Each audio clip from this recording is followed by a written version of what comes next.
Tahu juga datang. No, oh ya, aku udah bilang tadi kan nggak usah aja.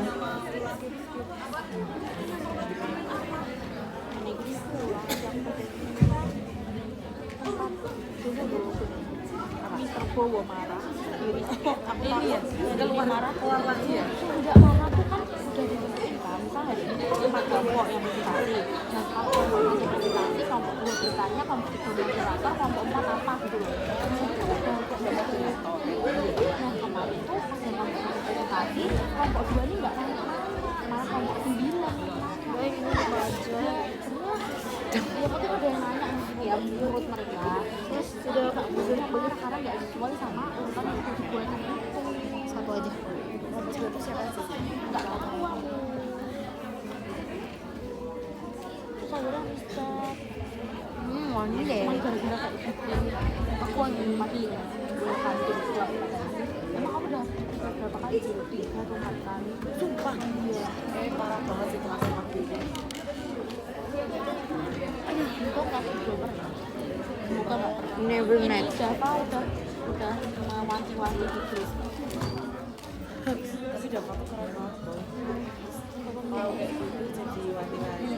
Dia jiwa leadershipnya tuh aware gitu loh orangnya.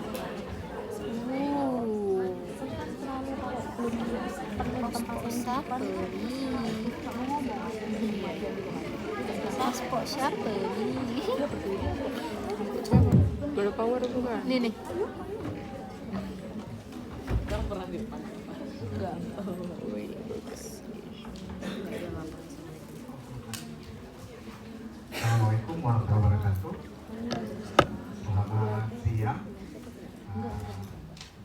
Dengan Erlangga dari Anestesi Intensive Care. Ini angkatan 2023. Covid berarti ya, Covid zaman SMA aja libur. Iya, libur ya, pas online ya. Oke. Ada yang keluarganya afek dari Covid?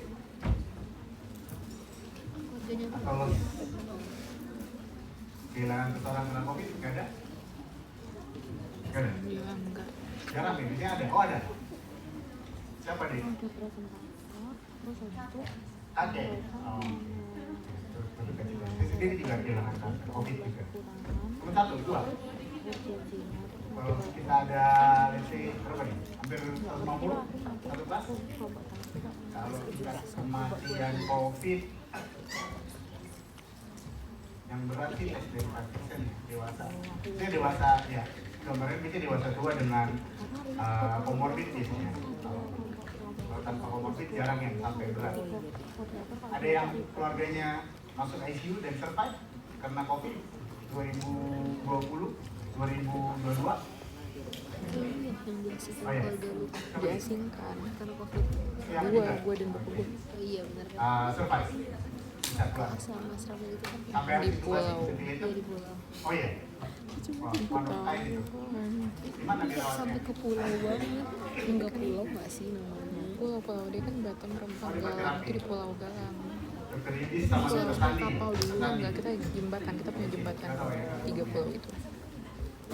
Ada lagi? Pulau ujung Yang Batam. pernah keluarganya masuk ICU terus keluar COVID ya, konteksnya COVID. Boleh buka HP kan? Boleh. Nggak ada ya, cuma 1 ya. Penjara. Oke. Kalau boleh tahu, Sakit jilbab banget itu. hitam, terintubasi, sempat diintubasi. Iya, tapi meninggal ya. Kita boleh start ya. Jadi kalau teori-teori gini sebenarnya tinggal baca dan Sebenarnya semua reviewnya udah lengkap. ya udah Terus kamu gejalanya mau nggak iya. teori dari Kena tuh ke dari orang-orang dan yang sebagainya, tapi bawaan waktu kan. menjalaninya banyak kepahitan yang Ya itu kan dari yang gelap ya. Maksudnya gimana? Aku baru lulus SPAN waktu itu, belum konsultan. Kamu bayangin, kamu jadi dokter, dok di bawah ada 13 pasien, tapi ventilatornya ada 6. 13 nya butuh ventilator. yang 4 prinsip itu. Oh iya. Terus kamu pilih siapa ya? Oh iya, dia pernah ditutorin gitu. Kamu banyak kan kira-kira kamu play God gitu. Kamu jadi apa ya yang tak pilih ya? Ya mau nggak mau saya ke hoarding nih. Kalau saya hoarding pasti saya akan pilih yang lebih mudah, yang lebih reversible, yang tingkat. Tapi kan kita nggak pernah tahu. Siapa tahu kayak ini, eyangnya terintubasi itu survive gitu ya. Jadi ya moga-moga nggak ada COVID nanti. Kalau misalnya ada lagi, karena waktu itu belum pengetahuan bahkan apa itu COVID yang berat pun baru ya. Sebelumnya kita punya SARS, tapi belum pernah ada yang sampai pandemik ya, sampai levelnya seluruh dunia, terus sangat mudah dia mematikan. Biasanya kalau virus itu kalau kalian belajar kalau dia mematikan kayak Ebola dan sebagainya justru cepat selesainya. Tapi kalau misalnya ini masalahnya dia sangat mudah menyebar dan beberapa terus jadi berat gitu ya, nggak semua. Kalau Ebola tuh hampir semua jadi berat dan meninggal. Pernah lihat orang Ebola? Nah ya, itu di Afrika ya.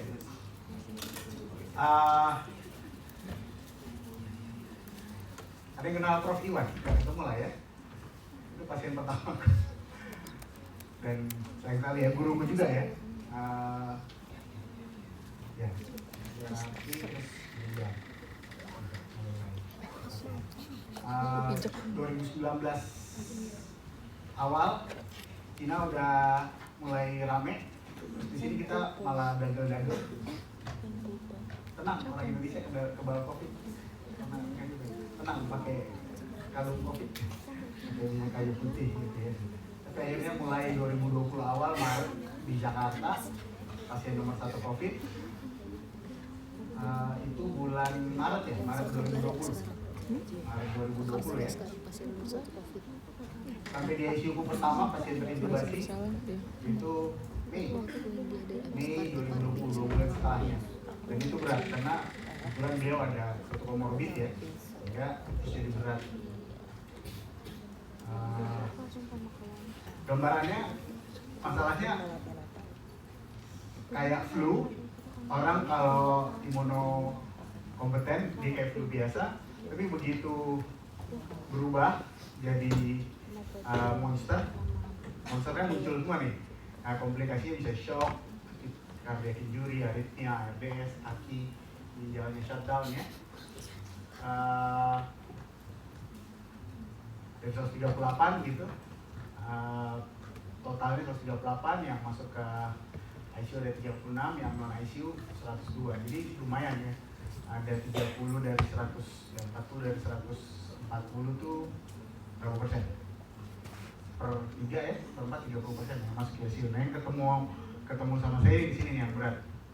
Dan ya begitu masuk ICU, bisa nanti muncul ARDS ya, 61% ARDS. Ada yang tahu ARDS?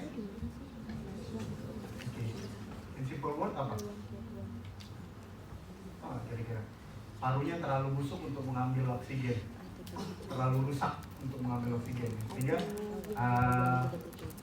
kita kira-kira kalau paru-paru rusak ada pengganti nggak? Sorry, siapa yang teriak ada? Nggak? Ya? Ada? Ada? Hah? Ada, jawabannya ada. Apa? No, ventilator membantu, tidak menggantikan, membantu memberikan nafas. Mengganti paru? Apa? Gak usah takut, aku gak, kalau salah gak apa-apa. Ini diskusi kelas bebas. Bilang Apa? ECMO, good. Siapa tuh? Siapa? Oh ya, ECMO tuh apa nih?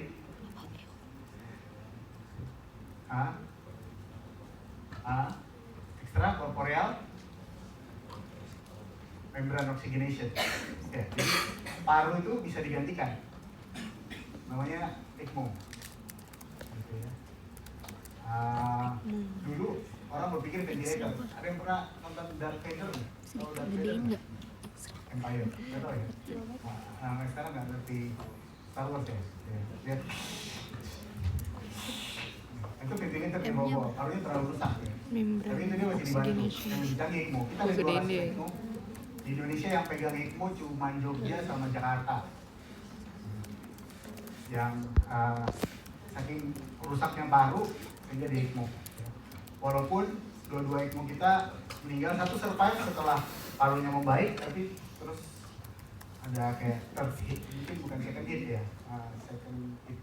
third hitnya. Jadi awalnya keakutan karena infeksinya, kemudian keakutan karena ECMO-nya, atau pemberatnya karena dengan ECMO, survive, keluar, sudah winning ECMO, muncul infeksi. Nah, ini infeksinya yang membunuh terakhir. Infeksinya bukan paru lagi, tapi sistemik. Ya, jadi flu tapi lihat nih, ada monster-monster yang bisa keluar. Nah, kalau monster yang keluar, membunuh ya. Kalau di secara total sih nggak banyak yang akan menjadi seperti itu. Tapi kalau begitu di ICU, kita di ICU yang ketemu begitu masuk ICU, biasanya tingkat kematiannya tinggi. Waktu itu di awal-awal berapa persen ya? 90% yang masuk ICU kita lewat. Jadi 9 dari 10 banyak. Makanya kalau saya bilang ada yang selamat tuh one of kind, jarang. Teman-teman perjuangannya yang ada ini udah lewat semua di ICU waktu itu. Oke, kita berkenalan dulu sama dasar-dasarnya. RDS di COVID ternyata agak beda sama RDS klasik. RDS klasik ini karena bisa dari parunya atau dari sistematik, maksudnya karena dari parunya infeksi pneumonia in general. Dia ada dua tipe, di mana satu dia tipe L dan satu dia tipe H. Ada yang satu bisa direkrut, satu yang nggak perlu rekrutable, sama-sama penurunan deflasio ya. Ada Tinoli dari Itali yang melihat itu. Oke. Pada COVID, ARDS-nya kerusakan parunya mainly dia di alveolar ya, di tempat pertukarannya meradang. Terus masalahnya dia punya spektrum. Punya spektrum tuh gimana dok? Jadi saat infeksi tapi bisa lain-lain gitu gambarnya. Maksudnya tingkat kerusakannya tuh beda-beda tiap orang. Jadi nggak selalu sama ya, severity. Adapun yang berat itu berspektrum lagi. Nanti ada yang tipe L, tipe H tadi ya. Bisa dibaca lebih lanjut. Dan clinical manifestation-nya, walaupun parunya udah beberapa, kalau kita lihat kadang-kadang yang beli belum saya parunya udah sejelek ini, tapi orangnya bisa slow gitu. Enggak. Orang dengar happy hypoxia, orang dengar istilah itu zaman SMA. Ya. Jadi dia saturasi 70, kalau orang saturasi itu bisa hidup di 92 ya, yang bisa diterima ya. Yang kalau di bawah itu khusus untuk PPOK 88, dia bisa saturasi cuma 78, 79, tapi dia tenang-tenang aja, nggak terlalu stres gitu ya. Biasanya nanti di hari ke-10 perburukannya, kalau pengen lihat di hari ke-10 8-12 sih, tapi di hari ke-10 kita bisa bilang kalau di hari ke-10-nya baik, dia baik. Tapi kalau di hari ke-10-nya dia turun, nanti kita lihat perjalanannya sampai dia bisa memberat ya. Nanti pakai ada ROX index, kemudian kita bisa pakai Berlin juga. Protokolnya ya oksigenasi, HFNO itu HFNC, dan itu HFNC high flow nasal kanul ya, dia seperti nasal kanul tapi lebih besar, bisa sampai 60 liter per menit. Kemudian pemberian obat. Nah ini obat karena kita baru, kamu masih ingat ada obat kuda yang dipakai, obat kuda, obat malaria.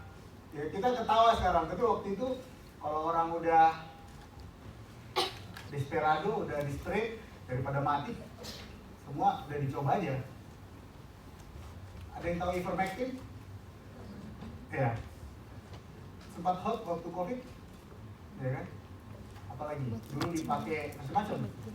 Nanti dokter Ika mungkin diganti dokter Harik ya yang lebih jelasin segala macam percobaan Bahkan itu ivermectin pernah jadi panduan awal ya, kan 3 kali. Tadi ada bukunya ada 4 Harusnya ya. begitu. Kedua, ketiga tuh akhirnya direvisi, diperbaiki. Kayak ada batasan. Kita perlu identifikasi awal dan precise. Kenapa precise? Karena dia punya beberapa muka, dia punya spektrum ya. Kenapa sih dia bisa muncul berbagai, dia munculnya sistematik, kan ini infeksinya di jalan nafas ya. Kalau coronavirus, nanti mungkin saya mohon duluan, nanti mungkin Dokter Harik lebih mendasar dari awal, jadi saya langsung masuk ke kritisnya. Ya, karena dia bisa menyebabkan respon sistemik dari sistem ini masuk ke jalan nafas nanti muncul semua tuh sitokin, nanti badai sitokin. Nah, begitu muncul badai sitokin, semua kena, terutama lungs, ya, sama pembuluh darahnya lungs, kemudian brain, nanti brainnya nggak bisa juga bau gitu ya, paling khas ya. Kemudian anosmia, hipoglesia gitu ya. Terus yang lain-lain bisa muncul aki kalau udah severe sepsis ya. Kemudian ya multiple organ, karena perjalanan ini merangsang sel ini dan menyebabkan respon inang, respon tubuh per pasien yang beda-beda. Dan kalau misalnya muncul yang seperti ini, dia nanti berat biasanya. Oke. Nah, ini COVID, terus abnormal host response ya. Jadi ada yang dia merespon dengan biasa-biasa aja sehingga nggak gitu berat, tapi beberapa yang punya komorbid nanti responnya gila-gilaan. Kita lihat tubuhnya kayak sedang memadamkan kebakaran hebat ya. Sehingga nanti hampir semua organ di seluruh tubuh kena. Ya terutama lung ya, karena dia direct tissue invasion. Kemudian senternya nanti badai sitokin. Kita cerita tentang badai sitokin. Salah satu pemain sentral di badai sitokin itu interleukin 6. Kayak nanti teman-teman belakangan sudah terbukti untuk anti IL-6 tocilizumab waktu itu banyak dipakai dan memberikan respon. Keep in mind bahwa waktu itu kita no flu ya, jadi ini pun baru-baru, semua memetakannya baru belakangan.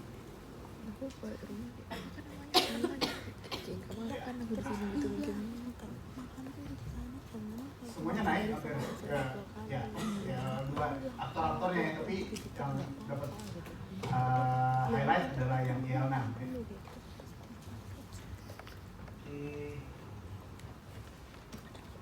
Kerusakan endotelialnya, jadi selain dia merusak dengan paru langsung, dia juga merusak ke pertemuan di antara alveoli sama mikrovaskular kapiler parunya. Jadi ada beberapa yang kok gambaran parunya nggak rusak banget, tapi kok CO2 khas juga tuh. Kita lihat minute volume tercapai, respirasi tercapai, alveolar ventilation tercapai, tapi kok CO2 nggak bisa kebuang, CO2-nya retensi terus, O2-nya nggak bisa masuk. Padahal gambar ronsen parunya oke, CT scan paru, USG parunya oke, tapi kok jelek. Ternyata masalahnya ada di dead space patologi. Dead space patologi itu artinya aliran darah ke alveola terus terganggu.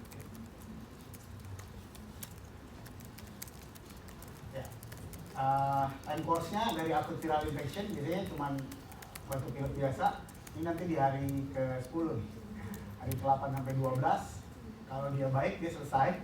Tapi kalau misalnya dia muncul systemic inflammation-nya, abnormal host response-nya, nah biasanya buruk. Dan kalau sampai intubasi, jarang yang bisa keluar dari sini. Report awal-awal Eropa aja tingkat survive-nya berapa dibilang? Dibilang dia bisa survive sampai 40-50%, 50% juga mati. Sekarang penyakit apa? Infeksi yang mematikan hampir 50%, udah hampir nggak ada ya. Jadi Eropa yang maju aja mati hampir 50%. Artinya dari ICU ada 10, 5-nya mati gitu kalau masuk COVID berat. Jadi Oh. Ada yang orang tuanya kerja di Sarjito waktu zaman COVID? Kenapa? Oh iya, dokter apa nih? Cerita nggak? Itu, iya, orang tuanya di Sarjito? Oh enggak. Oh enggak. Enggak, saya kasih kuliah itu, kamu depres itu loh, kamu, maaf ya, saya jadi agak, maksudnya, kasar dalam artian, kalau kita malam ICU gitu, bungkus itu jarang ya, bungkus itu ada meninggal. Ini tiap hari kamu akan lihat di kamar lain tuh 3, 4 gitu, dari ICU 3, 4 gitu, sampai ada satu puncak mayat numpuk di kamar. Pernah baca nggak? Kamu search deh. Mayat numpuk di kamar mayat Sarjito, itu puncak COVID, gelap.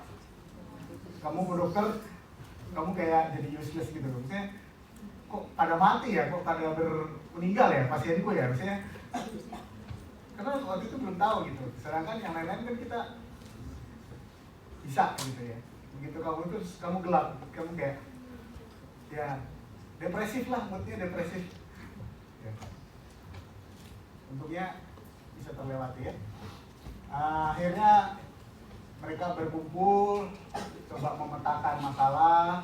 Apa masalahnya, dokter anestesi, dokter penyakit dalam, dokter paru, dokter jantung, dokter anak ya, dan beberapa kali revisi ya, ada beberapa kali perbaikan ya. Kita bilang berat kalau kita sederhanakan, satu ada tanda klinis pneumonia itu radang alveoli ya, akipno, batuk, demam, jelas tanda-tanda infeksi. Tambah kalau RR lebih dari 30, RR-nya ekstrim, tampak distres berat, desaturasi di bawah 93%. Jadi kita anggap berat. Saya bilang kritis kalau sudah muncul ARDS-nya pakai Berlin kriteria, kemudian sudah muncul sepsis dan shock sepsis. Terus gimana dong dok strateginya ya? Strateginya pakai algoritma, kalau misalnya ada pasien suspek, lihat dulu nih, ada gangguan jalan nafas nggak? Kalau misalnya airway-nya nggak paten, langsung intubasi. Sesak nafas, nah ini sesak nafas nih yang sering abu-abu. To intube or do not intube. Sama anestesi waktu dulu ya. Ya kita dulu partner. Atau dokter Harik atau dokter Rika sudah join. Dokter Rika tuh yang penapis di awalnya, kita yang menerima kritisnya. Maksudnya gimana dok? Jadi dulu di awal-awal COVID, waktu awal dia berat 2000, gelombangnya kan gelombang 1 puncak, habis itu ada gelombang 2 puncak ya. Gelombang 1 puncak itu ada anekdot gini. Udahlah, kalau COVID sampai ke intubasi meninggal. Kalau pneumonia kita intubasi membaik terus ya udah. Tapi dulu bilang kalau di intubasi itu meninggal. Jadi orang tuh ragu jadi mau intubasi karena 90% waktu itu kematiannya. Kamu mau melakukan tindakan, kamu udah tahu di depanmu ini bayangannya, kalau udah intubasi kan kita intubasi itu anestesi. 10 dari 10, 9 udah mesti lewat nih. Gitu kan, kamu jadi melakukan intubasi itu, ya udah Pak, ya udah kita bimbing. Kalau Islam sambil ditalkin, sambil dibacain doa, perlu baca syahadat dulu sebelum kita intubasi. Karena saking tingginya kematian waktu itu. Jadi saya last word dulu sebelum melakukan tindakan. Ya nyatanya begitu, itu kayak gelap banget kan kamu. Ya gitu. Oke, kalau ada sesak nafas, biasanya kita start dari nasal kanul. Kalau nggak mempan, pakai prone position. Kalau nggak mempan juga, nanti pakai AFNC, gitu ya, AFNC. Kalau nggak mempan AFNC, nanti dievaluasi. Ada nggak 1 dari 8 ini yang muncul? Kalau ada, pilihannya intubasi juga akhirnya ya, intubasi. Terus kalau intubasinya gagal, nih terakhir ECMO. Kalau ada ECMO, jadi asal kanul, kemudian AFNC, asal kanul sama NRM ya, ini yang masih awal banget. Kalau membaik, alhamdulillah cukup dan posisi terungkup. Kalau misalnya dengan AFNC terus tercapai, evaluasi oke, cukup. Kalau misalnya dia penkes, dia FNC dia bertahan, good. Most pasien di ICU juga biasanya akan bertahan di sini sih. Kalau muncul mulai penkes, LR-nya makin gini, D-SAT di bawah 92, despite pakai FNC full 60-100, slow 60 liter per menit, 100% FiO2 yang dikasih. Jadi kamu bisa mengurut oksigen 60 liter per menit, 100%-nya oksigen. Ada trivia juga tentang FNC ini nanti gelap juga. Bercerita tentang kegelapan. Jadi waktu itu kita dapat drop-dropan FNC. Semua tercegah. Jadi banyak karena memang butuh. Karena dulu orang waktu awal-awal di intubasi banyak meninggal sehingga kita menghindar dari intubasi pakai FNC. FNC itu pakai 60 liter per menit. Sekarang bayangin ada sekian ribu pasien datang pakai flow 60 liter semua. Berarti 60 liter per menit kan dikali 1000 berapa? 60.000 liter per menit kali 60 menit. 1 jamnya berapa? Berapa? 180 berapa? 60.000 dikali 60 menit 360. 3.600 ya? 3.600 liter per jam. Ya, dikali 24 jam. Sekarang kamu search Sarjito kehabisan oksigen. Ya. Kamu coba search. Nanti keluar tuh. Muncul di Kompas. Yang awalnya bungkus. Maaf ya. Meninggal sampai biasanya juga pengennya yang hidup ya. Meninggal 3-4.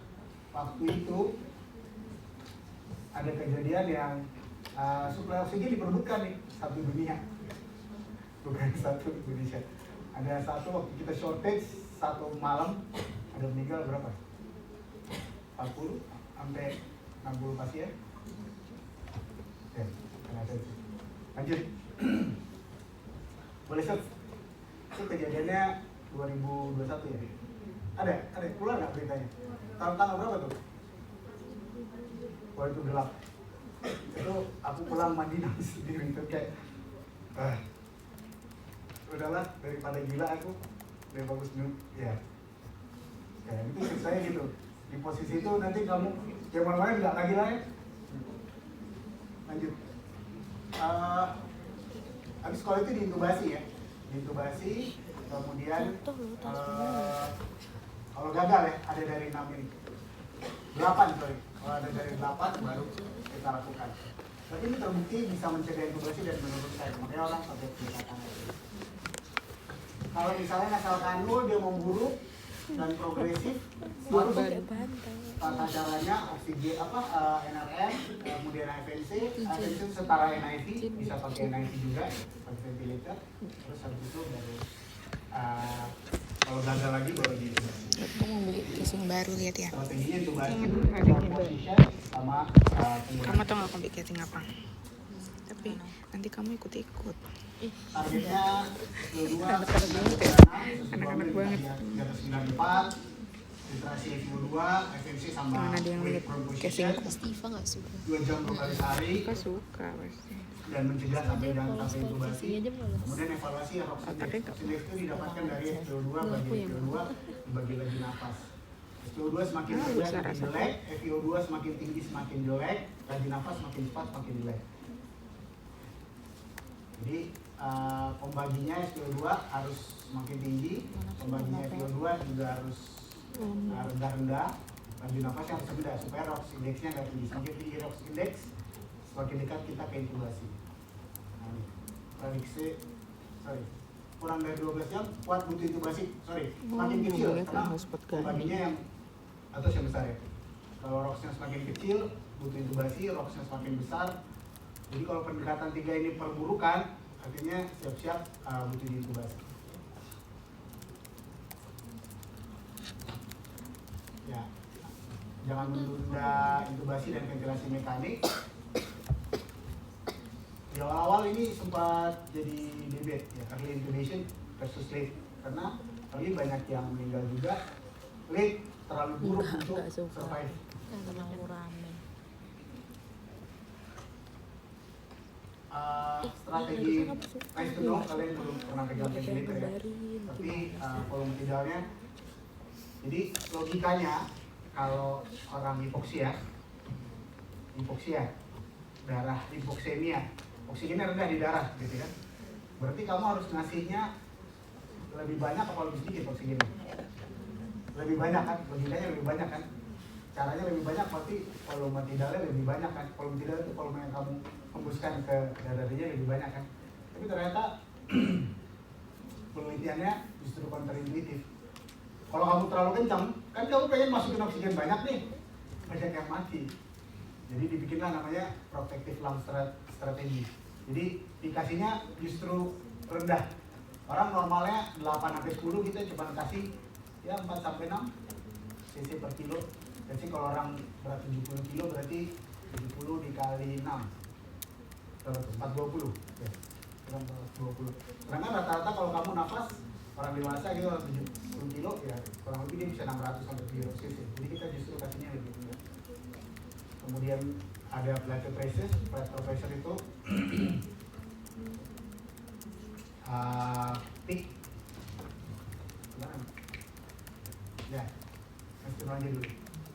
Driving pressure juga kurang dari 15. Plateau pressure itu peak kurang positif and expiratory.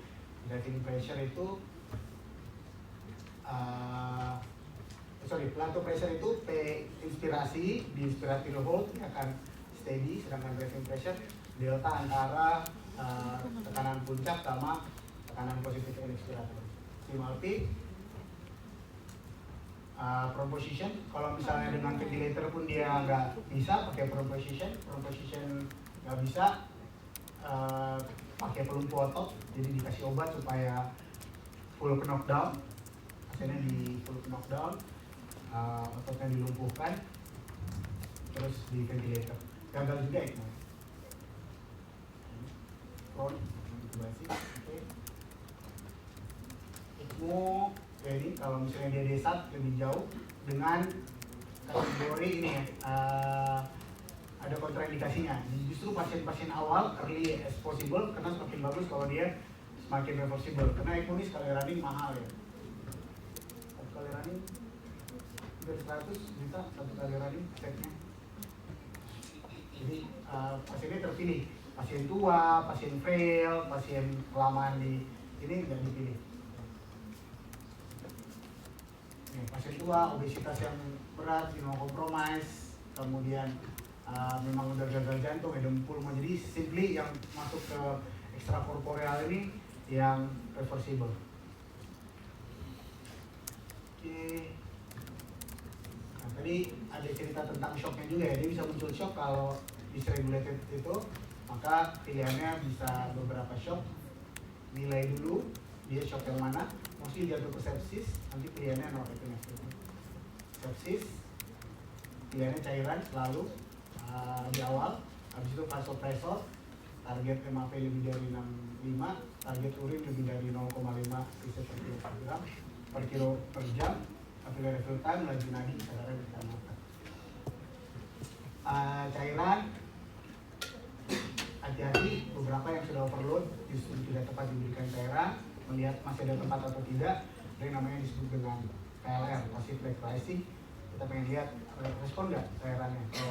Jadi kalau passive leg rising itu berharap cairan dari sini menambah preload, dan kalau masih respon, sangat mungkin pasien itu masih butuh cairan.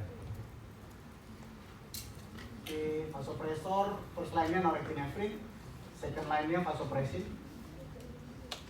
Dua ini, nanti parameternya parameter hemodinamik sama klinis. Oke, dexamethasone terbukti, steroid terbukti diberikan untuk melawan radang di paru. Tocilizumab juga terbukti dan dipakai dengan parameter klinis yang ingin dicapai dan sudah disetujui WHO ya. Terakhir ada yang namanya CVP HDF, SLED, HFR, TPE. Jadi apa benda itu dah? Nice to know. Ya ini kita cerita ya. Ya nggak apa-apa. palingnya kalian terpapar, oh ada tuh barang itu. Ini namanya ini, kamu pernah dengar penyucian darah? Purification. Jadi kan tadi underline-nya peradangan tuh, kan sitokinnya banyak tuh, ya kan? Kalau sitokinnya banyak, berarti sitokinnya diambil dong, ya dipurifikasi dong. Jadi darahmu diambil, masukin mesin, buang sel radangnya, balikin lagi ke tubuhmu. Oke. CVVAD ini panjangannya continuous venous to venous hemodia filtrasi. Selain itu variannya HD hemodialisis tapi yang lambat. PP itu plasma exchange. Kayaknya aku lupa. Intinya ambil darahmu, terus di centrifuge, sebagian hasil centrifugenya plasmamu diambil, dibuang, diganti albumin. Ya, intinya pencucian darah lah. Darahmu kayak dicuci, dibersihin, dibalikin lagi supaya ngilangin peradangannya.